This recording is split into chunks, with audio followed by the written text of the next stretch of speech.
അടുത്തൊരു വാർത്ത നമ്മുടെ ഈ ഒരു 2023 നമ്മളുടെ ജിയോ പൊളിറ്റിക്സുമായി ബന്ധപ്പെട്ട വാർത്തയാണ്. പ്രത്യേകിച്ചും അതിന്റെ കണ്ടിന്യൂഷൻ ആയിരിക്കും 2024 ഉണ്ടാവുക. അപ്പൊ എന്താണ് 2023 ജിയോ പൊളിറ്റിക്കൽ സിറ്റുവേഷൻ, അതിന്റെ കണ്ടിന്യൂഷൻ എങ്ങനെയായിരിക്കും എന്നുള്ള രീതിയിൽ പ്രത്യേകിച്ചും ഒരു ഫോറിൻ റിലേഷൻസിന്റെ ഒരു അനാലിസിസ് ആണ് ഇവിടെ നടക്കുന്നതായിട്ടുള്ളത്. ഇത്തരത്തിലുള്ള ന്യൂസുകൾ ഡെയിലി കംപ്ലീറ്റ് ആയിട്ട് ഒരു ദിവസം വരുന്ന ന്യൂസുകൾ മൊത്തം ലഭിക്കുന്നതിന് വേണ്ടിയിട്ട് ലേണേഴ്സിന്റെ ഡെയിലി ന്യൂസ് അനാലിസിസ് കാണാവുന്നതാണ്. ഡെയിലി ന്യൂസ് അനാലിസിസ് യൂട്യൂബിലെ മെമ്പർ കമ്മ്യൂണിറ്റിയിൽ അവൈലബിൾ ആണ്. അപ്പോൾ നിങ്ങൾക്ക് യൂട്യൂബിൽ ലേണേഴ്സിന്റെ മെമ്പർ കമ്മ്യൂണിറ്റിയിൽ ജോയിൻ ചെയ്യാൻ വേണ്ടിയിട്ട് ജസ്റ്റ് ₹159 പെർ മന്ത് മാത്രം ചിലവായാൽ മതി. അതിനു വേണ്ടിയിട്ട് യൂട്യൂബ് ചാനലിൽ പോയിട്ട് ഇവിടെ ജോയിൻ ബട്ടൺ നിങ്ങൾക്ക് കാണാൻ പറ്റും. ആ ഒരു ജോയിൻ ബട്ടണിൽ ക്ലിക്ക് ചെയ്ത് പേയ്മെന്റ് ചെയ്ത് കഴിഞ്ഞാൽ നിങ്ങൾക്ക് കമ്മ്യൂണിറ്റിയിലേക്ക് വരും. എല്ലാ ദിവസവും രാത്രി 10 മണിക്ക് മുന്നേ നിങ്ങൾക്ക് ഡെയിലി ന്യൂസ് അനാലിസിസ് വളരെ ഡീറ്റെയിൽ ആയിട്ട് മലയാളത്തിൽ ലഭിക്കുന്നതാണ്. അപ്പം നമുക്ക് പ്രധാനമായിട്ടും നമ്മൾ നോക്കിക്കഴിഞ്ഞാൽ പ്രധാനമായിട്ട് 2023 പ്രധാനപ്പെട്ട 2 ഇഷ്യൂസ് എന്ന് പറഞ്ഞാൽ ഒന്ന് ഉക്രൈൻ യുദ്ധവും രണ്ടാമത്തത് പാലസ്തീൻ ഹമാസ് ഇസ്രായേൽ യുദ്ധവുമായിരുന്നു. ഇപ്പൊ 2024 ഈ യുദ്ധം 2023 തുടങ്ങിയ യുദ്ധം അവസാനിച്ചിട്ടില്ല, അത് വീണ്ടും തുടരുക തന്നെ ചെയ്യും എന്ന് കൂടി ഓർത്തു വെക്കണ്ടായിരുന്നു.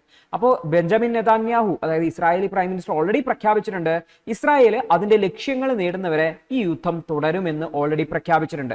അപ്പോൾ സ്വാഭാവികമായിട്ടും ഇസ്രായേലി ഹോസ്റ്റേജുകളെയൊക്കെ വിട്ടതോടുകൂടി യുദ്ധത്തിനൊരു വിരാമമാവും എന്നൊക്കെ പറഞ്ഞിട്ടുണ്ടെങ്കിൽ പോലും നമ്മൾ നോക്കിക്കഴിഞ്ഞാൽ അത് കാര്യമായിട്ട് നടന്നിട്ടില്ല.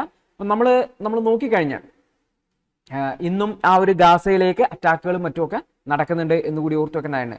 പ്രത്യേകിച്ച് നമ്മൾ നോക്കിക്കഴിഞ്ഞാൽ ഈ ഒരു ഇസ്രായേൽ ഈ ഒരു ഹമാസ് എന്ന് പറയുന്ന ഭീഷണിയെ പൂർണ്ണമായും ഇല്ലാതാക്കുക എന്നുള്ള ലക്ഷ്യത്തോടു കൂടിയാണ് മുന്നോട്ട് പോകുന്നതായിട്ടുള്ളത്. സ്വാഭാവികമായിട്ടും അത് ഒരു ഫൈനൽ എൻഡിലേക്ക് വരണം എന്നുണ്ടെങ്കിൽ ഒന്നുകിൽ പൂർണ്ണമായിട്ടും ഹമാസ് ഇല്ലാതാവണം, അല്ലെങ്കിൽ 2 സ്റ്റേറ്റ് സൊല്യൂഷൻ എന്ന് പറയുന്ന സൊല്യൂഷനിലേക്ക് എത്തേണ്ടതായിട്ടുണ്ട്. അപ്പോൾ പല രാജ്യങ്ങളും, ഇന്ത്യ ഉൾപ്പെടെ പല രാജ്യങ്ങളും 2 സ്റ്റേറ്റ് സൊല്യൂഷൻ, അതായത് 2 രാജ്യങ്ങൾ ഇസ്രായേൽ പാലസ്തീൻ എന്ന് പറഞ്ഞാൽ 2 രാജ്യങ്ങൾ ഉണ്ടാവണം എന്നുള്ള 2 സ്റ്റേറ്റ് സൊല്യൂഷൻ പ്രപ്പോസ് ചെയ്യുന്നുണ്ടെങ്കിൽ പോലും ഇത് കൃത്യമായിട്ട് കൊണ്ടുവരുന്നതിന് ആവശ്യമായിട്ടുള്ള സ്റ്റെപ്പുകളോ ആ ഒരു കാര്യങ്ങളോ ഒന്നും കാര്യമായിട്ട് നടക്കുന്നില്ല. മറിച്ച് 2 രാജ്യങ്ങൾ അല്ലെങ്കിൽ ഹമാസും ഇസ്രായേലും തമ്മിലുള്ള ആംഗ്യൂഷും ഒക്കെ കറക്റ്റായിട്ട് വർക്ക് ചെയ്യുന്നു എന്ന് മാത്രമാണ് നമുക്ക് കാണാൻ വേണ്ടി പറ്റുന്നത്. അപ്പോൾ ഇതുകൂടാതെ നമ്മൾ ആദ്യം തന്നെ ഡിസ്കസ് ചെയ്ത വാർത്തയാണ് യമൻ ബേസ്ഡ് ആയിട്ടുള്ള ഹൂത്തി മിലിറ്ററിയുടെ അറ്റാക്കുകൾ. ഇതും ഇപ്പോൾ ഒരു റീജിയണലൈസേഷന്റെ ഭാഗമായിട്ട് വരുവാണ്. നമ്മൾ ആ റെഡ് സീ പ്രദേശത്ത് കണ്ടു, ഇറാന്റെ സപ്പോർട്ടോട് കൂടിയിട്ട് ആ ഒരു പ്രദേശത്ത് ഈ ഒരു ഹൂത്തി ബേസ്ഡ് ആയിട്ടുള്ള മിലിറ്റന്റുകൾ എന്ത് ചെയ്യാണ്, അറ്റാക്കുകൾ നടത്തുകയാണ്. ഇത് ഇറാന്റെ സപ്പോർട്ടോട് കൂടിയാണ്. ഇറാൻ ആർക്ക് സപ്പോർട്ടാണ്? പാലസ്തീനിയൻ സപ്പോർട്ട് അല്ലെങ്കിൽ ഹമാസിന് സപ്പോർട്ടാണ്. സ്വാഭാവികമായിട്ടും ഈ ഒരു സിറ്റുവേഷനെ വേഴ്സൺ ചെയ്യാൻ വേണ്ടിയിട്ട് ഇത് കാരണമാകാം എന്നാണ് പറയുന്നത്. പ്രത്യേകിച്ചും യൂറോപ്പും ഏഷ്യയും തമ്മിലുള്ള കണക്ടിവിറ്റിയിൽ വളരെ പ്രധാനപ്പെട്ട ഒരു ഏരിയ ആണ് ഈ ഒരു റെഡ് സീ ഏരിയ എന്ന് പറയുന്നത്. സ്വാഭാവികമായിട്ടും അവിടെ ഉണ്ടാവുന്ന ഈ വയലൻസുകൾ നമ്മളെ ക്രൂഡ് ഓയിൽ പോലുള്ള പ്രൊഡക്റ്റുകളുടെ വില അന്താരാഷ്ട്ര മാർക്കറ്റിൽ കുതിച്ചുയരാൻ തന്നെ കാരണമാകും എന്ന് കൂടി ഓർത്തുവെക്കണമായിരുന്നു. അതേസമയത്ത് മറ്റൊരു പ്രശ്നമായിരുന്നു റഷ്യ ഉക്രൈൻ വോർ എന്ന് പറയുന്നതായിട്ടുള്ളത്. അപ്പോൾ ഈ റഷ്യ ഉക്രൈൻ വോർ തുടങ്ങിയിട്ടും ഏകദേശം 1 വർഷത്തോളം ആയെങ്കിൽ പോലും ഈ കോൺഫ്ലിക്റ്റ് ഇതുവരെ നമുക്കൊരു സൊല്യൂഷനിലേക്കോ ഒന്നും വരാൻ പറ്റിയിട്ടില്ല എന്നുകൂടി ഓർത്തുവെക്കണമായിരുന്നു. അപ്പോൾ അവിടെ നാറ്റോയും നോർത്ത് അറ്റ്ലാന്റിക് ട്രീറ്റി ഓർഗനൈസേഷനും അതേപോലെ തന്നെ റഷ്യയും 2 സൈഡുകളിൽ നിന്നുകൊണ്ട് ഇതിനെന്ത് ചെയ്യാണ്, പ്രവർത്തിക്കുകയാണ് എന്നുള്ളതാണ്. ഉക്രൈൻ ഒരു ചെറിയ രാജ്യമാണ്. ഉക്രൈനെ സപ്പോർട്ട് ചെയ്തുകൊണ്ട് നാറ്റോയും അല്ലെങ്കിൽ നാറ്റോ അംഗരാജ്യങ്ങളും ഒരു സൈഡിൽ റഷ്യയിൽ നിന്നുകൊണ്ടാണ് ഈ ഒരു സിറ്റുവേഷൻ വളരെ വളരെ വേഴ്സ് ആയിപ്പോകുന്നത്. യുണൈറ്റഡ് സ്റ്റേറ്റ്സ്, അതായത് അമേരിക്കയും ലക്ഷക്കണക്കിന് അല്ലെങ്കിൽ ബില്യൺസ് ഓഫ് ഡോളേഴ്സ് ഈ യുദ്ധത്തിന് വേണ്ടി ഉക്രൈനെ സഹായിക്കുന്നതിന് വേണ്ടി ചെലവഴിക്കുന്നുണ്ട് എന്ന് ഓർത്തുവെക്കണം. അപ്പോൾ സ്വാഭാവികമായിട്ടും ഇത്തരത്തിലുള്ള മെറ്റീരിയൽ അതുപോലെ തന്നെ ഫൈനാൻഷ്യൽ അസിസ്റ്റൻസ് ഉക്രൈനിൽ കിട്ടുന്നുണ്ട്. അത് കുറഞ്ഞു വരുന്നുണ്ട്. സ്വാഭാവികമായിട്ടും എന്ത് സംഭവിക്കും ഉക്രൈൻ യുദ്ധത്തിന്റെ അവസാനം എന്നുള്ളത് ഇപ്പോഴും അൺക്ലിയർ ആയിട്ട് തന്നെയാണ് എന്നുകൂടി ഓർത്തുവെക്കണത്. അതേസമയത്ത് യുക്രൈൻ വളരെ ചെറിയൊരു രാജ്യമാണ് എന്നെങ്കിലും റഷ്യ വളരെ പവർഫുൾ ആയിട്ടുള്ള ഒരു കൺട്രി ആണെങ്കിൽ പോലും യുക്രൈനെ കീഴ്പ്പെടുത്താൻ വേണ്ടിയിട്ട് റഷ്യക്ക് പറ്റിയിട്ടില്ല എന്നുള്ളത് പ്രത്യേകിച്ചും ഇത്തരത്തിലുള്ള ഈ ഒരു വെസ്റ്റേൺ കൺട്രീസിന്റെ സപ്പോർട്ട് എത്രമാത്രം ഉക്രൈൻ ഉണ്ട് എന്നുള്ളതാണ് കാണുന്നത്. ഈവൻ യുണൈറ്റഡ് നേഷൻസ് ഒക്കെ പോലും ഇതിനെ കണ്ടം ചെയ്തിട്ടുണ്ടെങ്കിൽ പോലും നമ്മൾ നോക്കിക്കഴിഞ്ഞാൽ അവിടെ ഈ ഒരു റഷ്യ അതിന്റെ ശ്രമങ്ങൾ തുടരുകയാണ് ചെയ്യുന്നതാണുള്ളത്. അപ്പോൾ ഇത് സ്വാഭാവികമായിട്ടും റഷ്യൻ പ്രസിഡന്റ് വ്ളാഡിമിർ പുടിൻ അതിനെ കണ്ടിന്യൂസ് ആയിട്ട് ഒരു വിജയത്തിലേക്ക് എത്തിക്കുക എന്നുള്ള ലക്ഷ്യത്തോട് തന്നെയാണ് പോകുന്നത്. സ്വാഭാവികമായിട്ടും ഈ യുദ്ധം അടുത്തെങ്ങും അവസാനിക്കുന്നത് നമുക്ക് ഉറപ്പ് പറയാൻ വേണ്ടി പറ്റില്ല. അതേസമയത്ത് നമ്മൾ നോക്കിക്കഴിഞ്ഞാൽ അടുത്ത അമേരിക്കയിലെ ഇലക്ഷൻ നടക്കാൻ പോവുകയാണ്. അപ്പോൾ ട്രംപ് മത്സരിക്കുന്നുണ്ടെങ്കിൽ വീണ്ടും ട്രംപ് അധികാരത്തിലേക്ക് വരികയാണെങ്കിൽ അപ്പോഴായിരിക്കും ചിലപ്പോൾ യുദ്ധം അവസാനിക്കുക, ചിലപ്പോൾ അല്ലെങ്കിൽ അതിനു ശേഷം പോകും. അതേസമയത്ത് ജോ ബൈഡനാണ് അധികാരം കിട്ടുന്നുണ്ടെങ്കിൽ വീണ്ടും അധികാരം കിട്ടുന്നെങ്കിൽ വീണ്ടും യുദ്ധം മുന്നോട്ട് പോകാനുള്ള സാധ്യതയുണ്ട്. കാരണം സെയിം സ്റ്റാൻഡ് തന്നെയായിരിക്കും ജോ ബൈഡൻ എടുക്കുക എന്നുകൂടി ഓർത്തുവെക്കണം. അതേപോലെ തന്നെ നാറ്റോ എന്ന് പറയുന്നത് വളരെ പവർഫുൾ ആയിട്ടുള്ള ഓർഗനൈസേഷൻ ആയിട്ട് വീണ്ടും ഉയർന്നു വരുന്ന ഒരു സാഹചര്യം നമുക്ക് കാണാൻ വേണ്ടി പറ്റും.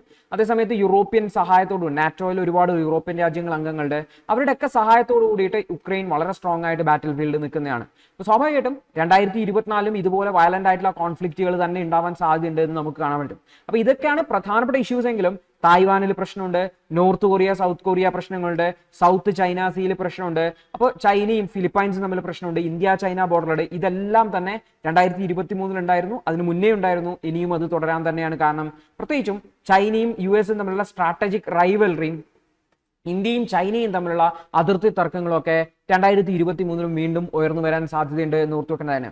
അപ്പൊ കഴിഞ്ഞ കുറച്ച് വർഷങ്ങളായിട്ട് നമ്മൾ നോക്കിക്കഴിഞ്ഞാൽ 2024 ഇന്ത്യയുടെ ഏറ്റവും വലിയ ചാലഞ്ച് ആയിട്ട് മാറാൻ പോകുന്നത് ചൈനയാണെന്ന് വേണമെങ്കിൽ പറയാൻ വേണ്ടി പറ്റും. അപ്പൊ നമ്മൾ നോക്കിക്കഴിഞ്ഞാൽ ഈ ഒരു സൗത്ത് ഏഷ്യയിൽ നോക്കിക്കഴിഞ്ഞാൽ ഇന്ത്യയുടെ എല്ലാ അയൽരാജ്യങ്ങളിലും ബാക്ക്യാർഡുകളിലും നമുക്ക് ചൈനയുടെ ഫുട് പ്രിന്റുകൾ കാണാൻ വേണ്ടി പറ്റും. മാലദ്വീപ്സിൽ, ശ്രീലങ്കയിൽ, നേപ്പാളിൽ, ഭൂട്ടാനിൽ. പ്രത്യേകിച്ചും മാലദ്വീപ്സിലെ പുതിയ ഗവൺമെന്റ് അധികാരത്തിൽ വന്നപ്പോൾ ഇന്ത്യയുടെ ആൾക്കാരോട് ഇന്ത്യ മിലിറ്ററിയോട് അവിടെ നിന്ന് പോകാനൊക്കെയാണ് പറഞ്ഞിട്ടുണ്ടായിരുന്നെന്ന് ഓർത്തു വെക്കേണ്ടതാണ്. അതുവരെ വളരെയധികം ഇന്ത്യയോട് അടുത്ത് നിൽക്കുന്ന ഒരു രാജ്യമായിരുന്നു മാലദ്വീപ്സ്.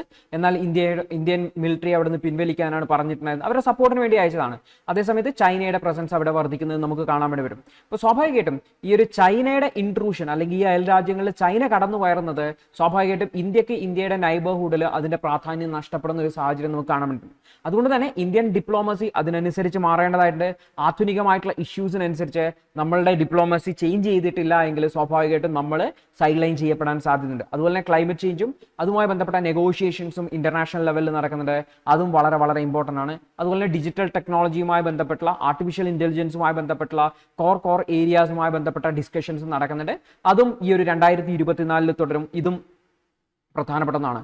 ഇനി മൾട്ടിലാറ്ററൽ ഗ്രൂപ്പിങ്ങളുടെ പെർഫോമൻസ് നോക്കിക്കഴിഞ്ഞാലോ G20, BRICS, Shanghai cooperation organisation, SCO, Indian Ocean Rim Association, Bay of Bengal initiative for multi sectoral technical and economic cooperation, അതുപോലെ യുണൈറ്റഡ് നാഷൻ സെക്യൂരിറ്റി കൗൺസില്, ഇവരെല്ലാം തന്നെ വളരെ ആക്റ്റീവായിട്ട് 2023 ഉണ്ടായിരുന്നു. 2024 ആക്റ്റീവായിട്ടുണ്ടാവും. കാര്യമായിട്ടുള്ള റീഫോമുകൾ ആവശ്യപ്പെടുന്നുണ്ട് എന്നുള്ളതാണ്. സ്വാഭാവികമായിട്ടും നമ്മുടെ മിനിസ്ട്രി ഓഫ് എക്സ്റ്റേണൽ അഫയേഴ്സ് പ്രത്യേകിച്ചും 2024 നടക്കാൻ പോകുന്ന പാർലമെന്ററി ഇലക്ഷന്റെ തിരക്കുകളിലേക്ക് മാറുവാണ്.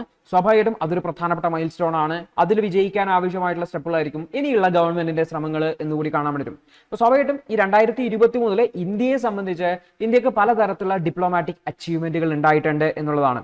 പ്രത്യേകിച്ച് നമ്മൾ നോക്കിക്കഴിഞ്ഞാൽ പ്രധാനപ്പെട്ട ലോകരാജ്യങ്ങളുമായിട്ടുള്ള ബന്ധം വളരെയധികം മെച്ചപ്പെടുത്താനും ഇന്ത്യയുടെ മെച്യൂരിറ്റി ലോകത്തിന് മുന്നിൽ കാണിക്കാനും ഇന്ത്യയുടെ സെൽഫ് കോൺഫിഡൻസ് ലോകത്തിന് മുന്നിൽ കാണിക്കാനും പറ്റുന്നുണ്ട്.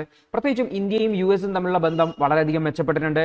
പല രാജ്യങ്ങളുമായിട്ടുള്ള പൊളിറ്റിക്കൽ കർവ് US നോക്കിക്കഴിഞ്ഞാൽ പൊളിറ്റിക്കൽ കൺവേർജൻസ് ആയിക്കോട്ടെ, ഡിഫൻസിലുള്ള കോർപ്പറേഷൻ ആയിക്കോട്ടെ, അതുപോലെ ഇന്ത്യയും US തമ്മിൽ ആധുനിക മോഡേൺ ടെക്നോളജീസിൽ കോപ്പറേറ്റ് ചെയ്യുന്നുണ്ട്. ICET എന്ന് പറയുന്ന ഇനീഷ്യേറ്റീവ്സ്, അതായത് initiative on critical and emerging ടെക്നോളജീസിന് മേലെ ആധുനിക ടെക്നോളജീസ്, ആർട്ടിഫിഷ്യൽ ഇന്റലിജൻസ് പോലുള്ള ആധുനിക ടെക്നോളജീസിന് മേലെ കോപ്പറേറ്റ് ചെയ്യുന്നതിന് വേണ്ടി സഹായിച്ചിട്ടുണ്ട്.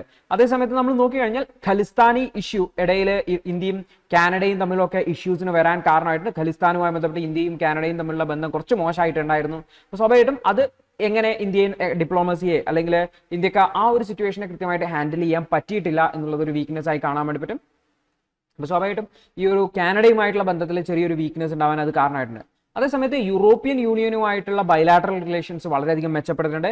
അതുപോലെ യൂറോപ്യൻ കൺട്രീസുമായിട്ടുള്ള ബന്ധവും വളരെയധികം മെച്ചപ്പെടുന്നുണ്ട്. പ്രത്യേകിച്ചും ഈ ഫ്രഞ്ച് പ്രസിഡന്റ് ആയിട്ടുള്ള ഇമ്മാനുവൽ മാക്രോണെ റിപ്പബ്ലിക് ഡേ സെലിബ്രേഷനിൽ ഇൻവൈറ്റ് ചെയ്തിട്ടുണ്ടായിരുന്നു. പ്രധാനമായിട്ടും ഫ്രാൻസുമായിട്ടുള്ള ആ ഒരു സ്ട്രാറ്റജിക് പാർട്ട്ണർഷിപ്പിനെയാണ് ഇത് കാണിക്കുന്നതായിട്ടുള്ളത്. അതേസമയത്ത് ജപ്പാനുമായിട്ടും ഓസ്ട്രേലിയയുമായിട്ടും ഒക്കെ നല്ല ബന്ധമാണ്. അപ്പോൾ ക്വാഡ് ഇനീഷ്യേറ്റീവ്സിൽ Japan, Australia, India, Japan, US ഒക്കെ ചേർന്നുകൊണ്ട് മികച്ച പ്രവർത്തനം കാഴ്ചവെക്കുന്നുണ്ട്.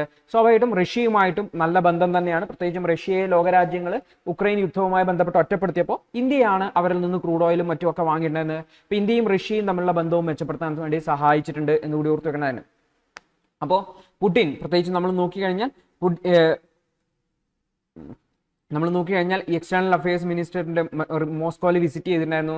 പ്രൈം മിനിസ്റ്ററിനെ ഒക്കെ പ്രൈസ് ചെയ്തിട്ടുണ്ടായിരുന്നു. അപ്പോൾ സ്വാഭാവികമായിട്ടും രണ്ട് രാജ്യങ്ങൾ തമ്മിലുള്ള ബന്ധം വളരെ മികച്ചതാണെന്ന് കാണാൻ പറ്റും. അപ്പോൾ ഇന്ത്യക്ക് G20 പ്രസിഡൻസി ഉണ്ടായിരുന്നു 2023. അതും വലിയൊരു അച്ചീവ്മെന്റ് ആയിരുന്നു. ലോകത്തിന് മുന്നിൽ മൂന്നാം ലോക രാജ്യങ്ങളുടെ പ്രാധാന്യം, അവരുടെ ഇമ്പോർട്ടൻസ്, അവരുടെ വോയിസ് എത്തിക്കാൻ വേണ്ടിയിട്ട് ഇന്ത്യക്ക് പറ്റിയെന്ന് പറയാൻ വേണ്ടിയിട്ടും. അപ്പോൾ നമ്മൾ നോക്കിക്കഴിഞ്ഞാൽ അടുത്ത 2 പ്രസിഡൻസിയിൽ നോക്കിക്കഴിഞ്ഞാലും ഇന്ത്യയുടെ തീരുമാനങ്ങൾ വളരെ വളരെ ഇമ്പോർട്ടൻ്റ് ആണ്, അല്ലെങ്കിൽ ഇന്ത്യയുടെ തീരുമാനങ്ങൾ വളരെയധികം സ്വാധീനിക്കുന്നതാണ്. ബ്രസീലും സൗത്ത് ആഫ്രിക്കയാണ് അടുത്ത 2 പ്രസിഡൻസിയിൽ. സ്വാഭാവികമായിട്ടും ഇന്ത്യയുടെ ഈ ഒരു സ്റ്റെപ്പ്, അടുത്തും 3-ാം ലോക രാജ്യങ്ങളാണ്, ഇന്ത്യയുടെ അടുത്ത രാജ്യങ്ങളാണ്. സ്വാഭാവികമായിട്ടും ഈ രാജ്യങ്ങളുടെ ഇന്ത്യയുടെയൊക്കെ താല്പര്യങ്ങൾ ഇവിടെ കൃത്യമായിട്ട് സംരക്ഷിക്കപ്പെടും എന്ന് നമുക്ക് കാണാൻ വേണ്ടി പറ്റും. അപ്പോൾ 2023 ഒരു ഡിപ്ലോമാറ്റിക് ഓവർവ്യൂ ആണ് നമ്മൾ നോക്കിയത്. അതിന്റെ ഒരു കണ്ടിന്യൂഷൻ തന്നെയായിരിക്കും 2024 നാളെ നമുക്ക് കാണാൻ വേണ്ടി പറ്റും. ഓക്കെ, ഇനി ഇത്തരത്തിലുള്ള ന്യൂസുകൾ ഡെയിലി കംപ്ലീറ്റ് ആയിട്ട് ഒരു ദിവസം വരുന്ന ന്യൂസുകൾ മൊത്തം ലഭിക്കുന്നതിന് വേണ്ടിയിട്ട് ലേണേഴ്സിന്റെ ഡെയിലി ന്യൂസ് അനാലിസിസ് കാണാവുന്നതാണ്. ഡെയിലി ന്യൂസ് അനാലിസിസ് യൂട്യൂബിലെ മെമ്പർ കമ്മ്യൂണിറ്റിയിൽ അവൈലബിൾ ആണ്. അപ്പോൾ നിങ്ങൾക്ക് യൂട്യൂബിൽ ലേണേഴ്സിന്റെ മെമ്പർ കമ്മ്യൂണിറ്റിയിൽ ജോയിൻ ചെയ്യാൻ വേണ്ടിയിട്ട് ജസ്റ്റ് ₹159 പെർ മന്ത് മാത്രം ചിലവായാൽ മതി. അതിനു വേണ്ടിയിട്ട് യൂട്യൂബ് ചാനലിൽ പോയിട്ട് ഇവിടെ ജോയിൻ ബട്ടൺ നിങ്ങൾക്ക് കാണാൻ പറ്റും. ആ ഒരു ജോയിൻ ബട്ടണിൽ ക്ലിക്ക് ചെയ്ത് പേയ്മെന്റ് ചെയ്ത് കഴിഞ്ഞാൽ നിങ്ങൾക്ക് കമ്മ്യൂണിറ്റിയിലേക്ക് വരും. എല്ലാ ദിവസവും രാത്രി 10 മണിക്ക് മുന്നേ നിങ്ങൾക്ക് ഡെയിലി ന്യൂസ് അനാലിസിസ് വളരെ ഡീറ്റെയിൽ ആയിട്ട് മലയാളത്തിൽ ലഭിക്കുന്നതാണ്.